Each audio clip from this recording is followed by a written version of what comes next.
Hey guys, in this video, I will show you how to cancel a withdrawal on Betmgm. Alright, so let's begin with the video. First of all, open your web browser, then on the search bar type in betmgm.com. Once you get to this page, you'll have to select your location. So make sure you select the correct location. After you do so, you'll be taken to this page. On this page, you'll have to log into your account.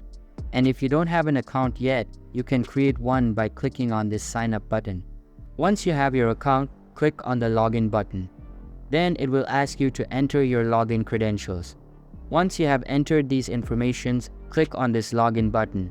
And in case if you have forgotten your password, you can click on this link to reset it. After you have been logged in, let's say you have requested for withdrawal and you want to cancel that withdrawal. In that case, follow these steps.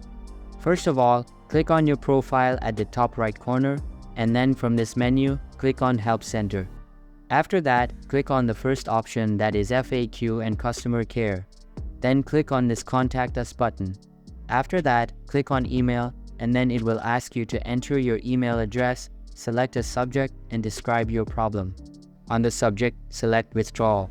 And then in this box, type in your problem, explain them why you want to cancel withdrawal. If you have a screenshot or any kind of video that supports your case, click on this link to upload the media. Once you have done so, click on the Submit button and your application will be submitted. After that, the Betmgm team will review your application, and if they find a reason genuine, they will help you cancel your withdrawal. So this is how you do it. I hope this video was helpful, and I'll catch you on the next one. Thanks.